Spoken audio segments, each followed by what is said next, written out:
Alrighty, I just got done watching The Penguin, and there's no doubt in my mind that this is probably the best show of 2024. And I know that statement isn't going to shock a lot of people, but before I actually get into the show, I'm going to talk about, I want to try to talk as much about the show without getting too much into spoilers. And honestly, if you haven't watched it, oh, I don't know what the fuck you're doing, honestly, because there's not a whole lot for me to touch up on without getting into spoilers, but I'm gonna try to do my best. And for the most part, when I first started this TV show, I gotta say the show focused a lot on Sophia Falcone to the point where it kind of just feels like the Penguin is kind of the secondary character in his own TV show, you know what I mean? And what I mean by that is that the first few episodes very much focuses more on, the Falcones, the Maronis, those drug dealer peoples like Link and all of them. And I understand there's a lot to set up on. There's a lot more explanation Sophia Falcone definitely deserves, there's a lot more explanation that Sophia Falcone deserves. Sorry for voice crack. Um, which obviously that makes sense, you know what I mean? I'm not gonna say that they shouldn't elaborate on that. And obviously from the Batman, the first movie, we obviously needed some more explanation as to why Carmine was, just fucking strangling girls and shit, specifically girls. Like that's some weird shit, you know what I mean? That definitely needs some explanation. And yeah, that really does leave the Penguin feeling like a side character for the most part. He definitely gets better as the series goes on, but I would say Sophia, just the way she's written, not necessarily in her performance, does kind of go down a few notches, you know what I mean? Not enough to make her a bad actress or anything, just enough for it to be significant enough for the audience and the fans to realize. And shockingly, the Batman is not in it either because with this TV show does also mention Bella Royale, and they even do show us Bella Royale after, because in the first movie she got shot, and we definitely deserve seeing her in in this TV show because she was shot in the first movie. Um, but it's just crazy how they mention pretty much every other character besides Gordon in this TV show, but not the Batman. And like I said and I made this point in my other video I made about the Batman, but like I said in that video, it's crazy. It's crazy to see Bruce be so mean and then being kind of rehabilitating himself and becoming a better version of himself and realizing that he needs to be more more like his father was. Um, but I think that would have made sense in this TV show. I don't know why, there wasn't even a subtle mention of Bruce either. There wasn't any like posters or campaigns or anything showing us any mention of Bruce or Alfred, especially Alfred, because Alfred, as far as we know, could still possibly be in the hospital from the if you haven't watched the first movie. Um, but again, that doesn't make it bad, and that also does make sense as to why they don't mention him because DC TV shows um and DC properties they do tend to do a better job to give the spotlight to the character that the project is named after. Compare this to Marvel movies where they really just don't let their main character shine. And here I am kind of glad um that Bruce doesn't show up at all as Batman or as himself because whenever they do finally call him to action with the bat signal, which is a spoiler, but if you probably already seen the picture floating around. Um, but whenever they finally do call him to action, it really does feel like it has reached the point where they they can't do anything else, you know what I mean? It also does make me help me respect the cops and the law enforcement and all that a little bit more because like their first instinct is not to call the Batman right away, you know what I mean? And like once bombs and stuff start going off, then it kind of reaches a point where you kind of get the idea whenever you watch that episode that they are going to call the Batman. Um, but it is just kind of crazy how so much killings, like a whole new drug is invented. It's being sold out there. It's being pushed out there. Like power outages are going out. Like the whole Gotham, I'm pretty sure was in a power outage. They just provided power to like the rich, where the rich people live and whatnot. It is crazy that all like shit like that just keeps happening throughout this TV show and the Batman doesn't show up at all. Which I know kind of sounds a bit condescending to what I just said, but when you watch the TV show, it's kind of crazy to, for the cops to not even like do that and in fact do that so late as well.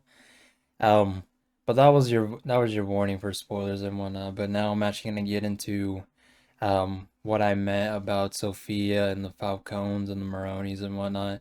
Um, but to start off with Sophia, I think like in the beginning, um, I loved her so much in the very beginning. Like she's been like through some shit, and you later realize like she spent 10 years in Arkham, which is fucking crazy. And for Carmine, like we later find out like Carmine obviously like set up his own daughter to kind of get the fucking blame off himself.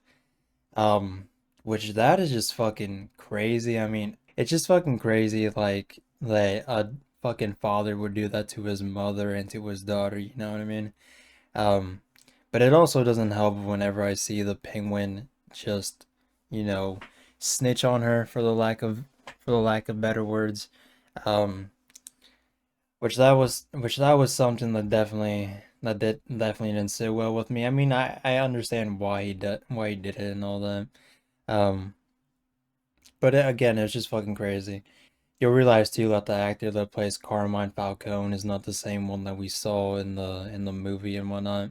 I mean, for the Falcones, I don't have much to talk about. I mean, they mainly just focus on Sophia anyway, so there's really not too much to talk about them. But I would say, like again, like we get so much exposition, we get so much like amazing character development and character work for Sophia. They kill her brother. Like that was something that kind of sent her off the charts because her brother was fucking like the only person visiting her from her family too, while she was in Arkham for those 10 years. Um, and it was just it was just fucking crazy to see that. Yeah, and then whenever she and what I mean about like she starts falling off is like after she swaps her name to a Gigante, or like I don't know where the fuck that came from. Um but I mean she's trying to like kind of reinvent and rehabilitate herself and like wanting to be free.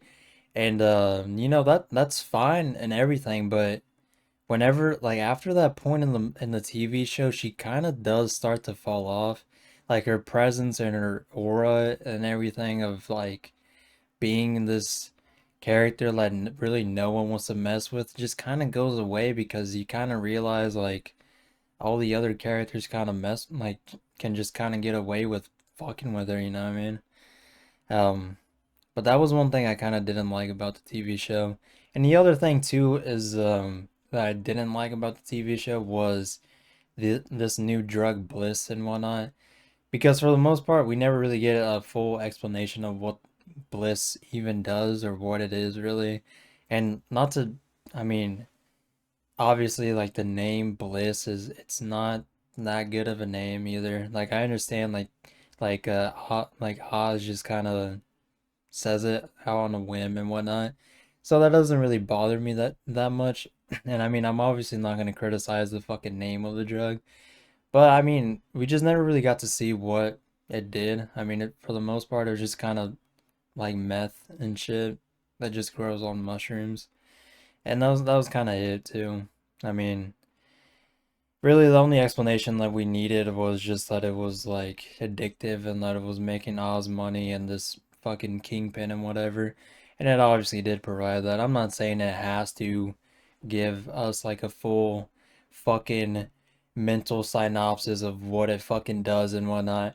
I'm just saying, like, we see, whenever I saw it, I was like, well, I don't really know what it is, you know what I mean? It's just a fucking drug that's fucking addictive and whatnot. And it did kind of like, kind of just, I felt like it just could have used a little bit more explanation too. And especially when it ties back into like Salvatore Moroni because they're trying to, like, Penguin's just trying to fucking use him and whatnot. But one thing I just didn't like about Salvatore is like, yeah, he was in prison, obviously, so he's not gonna be that much of a threat. But whenever he finally does get out, like, again, like him and Sophia, like they just don't feel like threats at this point, you know what I mean? Like like they obviously kidnap the penguin and whatnot, but whenever the penguin and Salvatore start fighting, like nothing happens, you know what I mean? And like Salvatore just fucking passes out.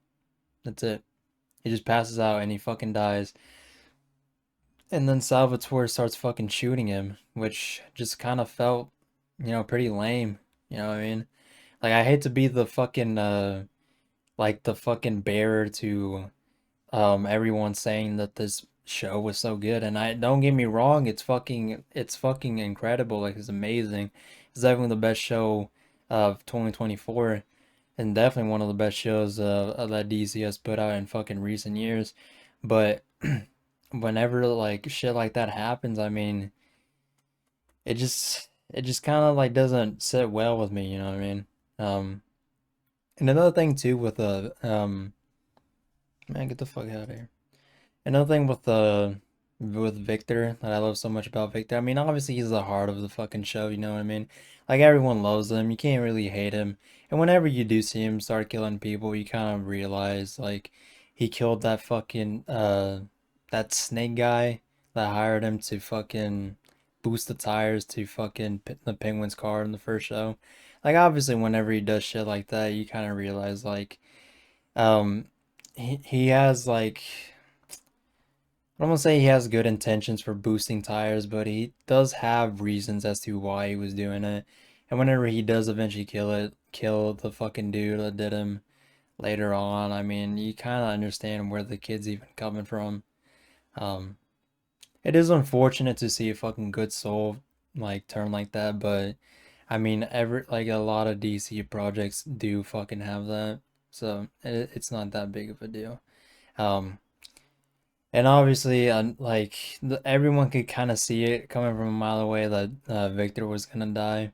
I mean, the penguin. What I mean, it doesn't necessarily. I don't want to say that in a way that makes it bad. I mean, it's obviously been built up, and then whenever it does happen, you kind of understand why the penguin does it. You know what I mean? And one thing I was kind of saying whenever I watched that is I kind of wish that the penguin used the gun instead of strangling him. But, and I said this on stream last night too, but I kind of understand why the writers didn't do that and why the penguin instead decided to use his hands. Um, but obviously, if this is gonna sound fucked up, but you gotta just listen to me first. Um, but obviously, like if you were gonna like kill someone that you care about, if you were gonna strangle them, like and compared to using a gun, like with a gun, like it's just one fucking click and it's over. But with like if you're gonna strangle someone like you love, like you gotta keep doing it. You know what I mean? Like you're like it's gonna take a while and it's gonna fucking break your heart and everything. And the penguin does like care about Victor, obviously, and Victor does care about the penguin.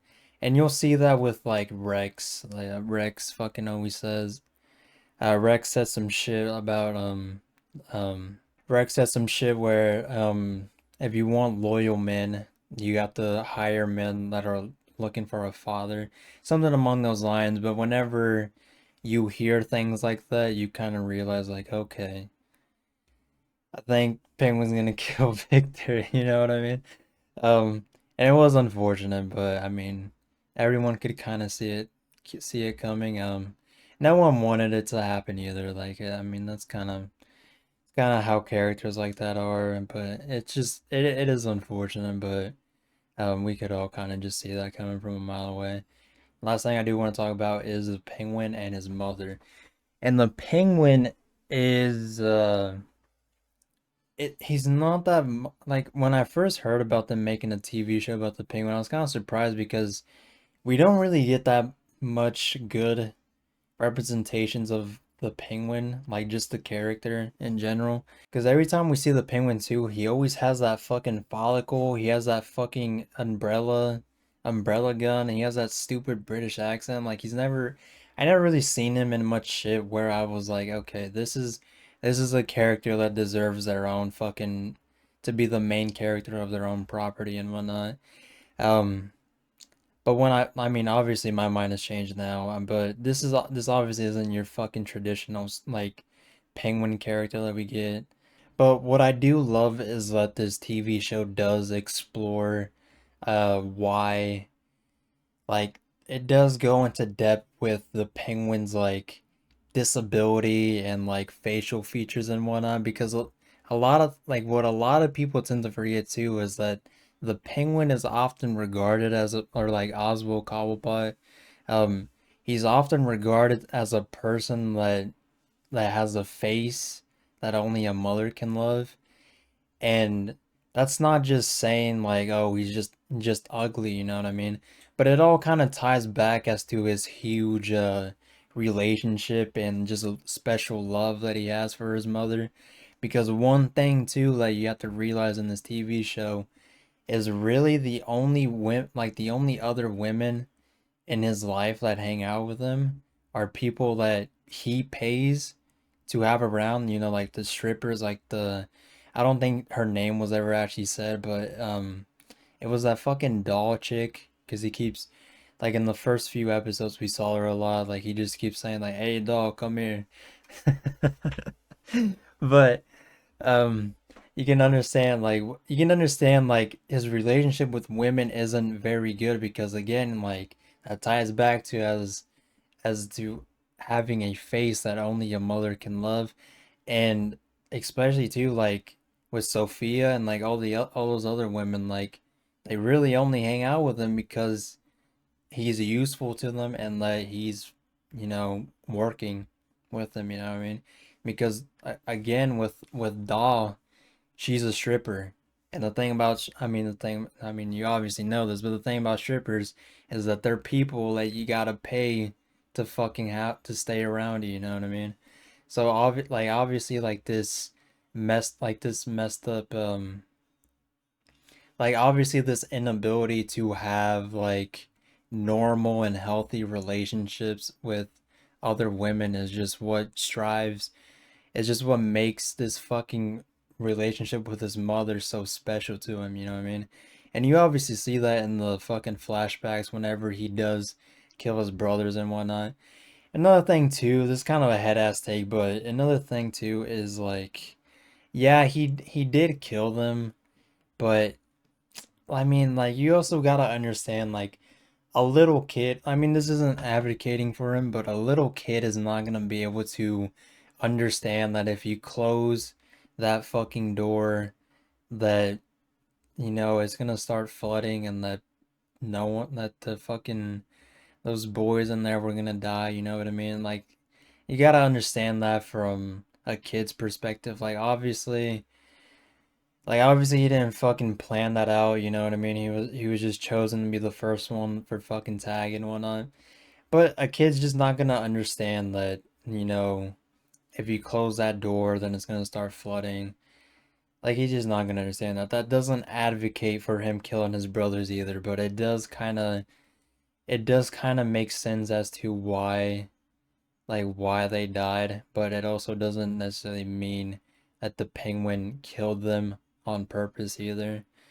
Um, One thing I really fucking kind of like I kind of wish that the pink like Like you see it a lot in the last episode, but the Penguin never says that he killed his brothers. Everyone at like Sophia and fucking his mom, like they keep saying it to him over and over and over in that last episode. But one thing that the Penguin never says is that, he didn't that he killed his brothers, you know what I mean?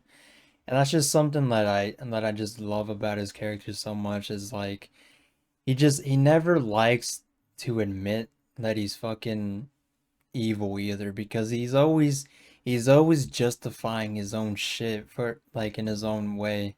Like he'll always say like, "Oh, I'm doing all these awful things. I'm fucking killing all these people, selling all this dope and drops and shit and whatnot just for the sake of my mother." But you kind of also realize that he doesn't really care about his mother either. You know what I mean? Um, because his mother is a very important character to like anybody's life, obviously. But he just really doesn't ever seem to care about her because really the first time that he went to go check up on his mother, um, was to get her out of that little house that they were first in, like the first episode. But he only really ever checked up on her whenever he knew that she was in danger because he killed Alberto Falcone.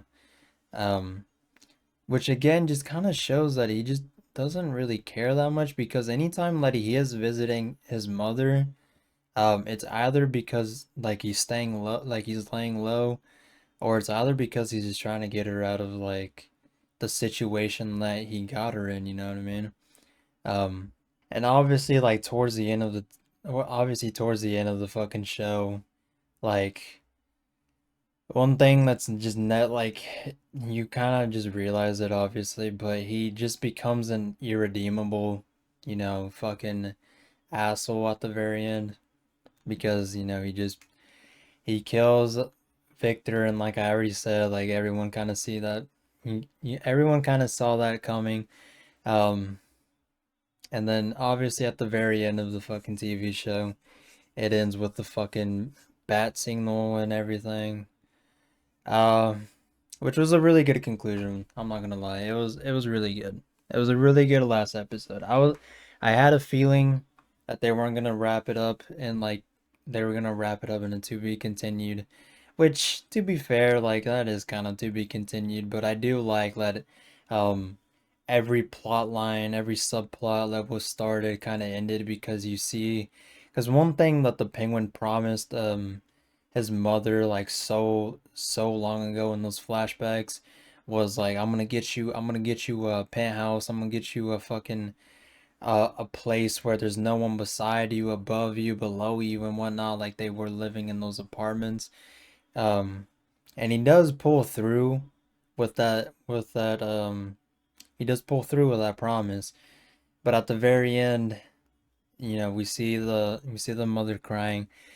But unfortunately, um, she's in a vegetative state, which if you don't know, it just means that you have like no sense of awareness. Like you just can't tell what's going on. You know what I mean? You're just lying there. You know what I mean? You're not dead, but you're not moving either. You know what I mean? And it's really sad for the Penguin too, and it's also really sad whenever you see that doll chick that I was talking about. It's really sad whenever you see, um, the Penguin dress up, um, the doll chick in in fucking clothes that his mother used to wear because it really is like a huge sign of like denial and like mental illness. Like I say that I just got done playing the Walking Dead Telltale series, and one thing I did say in there is like I do like that they keep showing like the gravity of like the mental illness of people that you know that are rich or like people that just can't come to grips like that their family or that someone that they love is technically gone because even though his mother is she's not dead, but like I said, she's not really moving, like she's not alive either, and it's hard for people to come to grips with that, but I do like that they do show that huge stage of like denial because he just refuses to let his mother die while he hasn't fulfilled the promises that he made her from those early flashbacks. And that's something that I just really liked about this TV show. I'm fucking realizing that this video is getting a bit long, but I'm sorry. There's just a lot that I wanted to talk about. There was a lot that I wanted to touch up on, you know what I mean? It's a really good TV show if you haven't seen it. I mean, I said this in the other video about that I made about the Batman. Shockingly, that video wasn't that long either. But one thing I do love that like the Matt Reeves universe does so well is that they capture the atmosphere of Gotham so well. You know what I mean? Because this, like, yeah, you can just tell that it's the Bronx and like in New York and whatnot. But I mean, like the color grading, the visual effects and everything just make it feel like you're playing the fucking Arkham games. And I said that a lot in the last video I made about the Batman. Um, but I really just can't get over how much and how well this fucking world and this universe just feels like Gotham, you know what I mean? Um, but yeah, really that's about it. My fucking throat is killing me. Yeah, that's about it.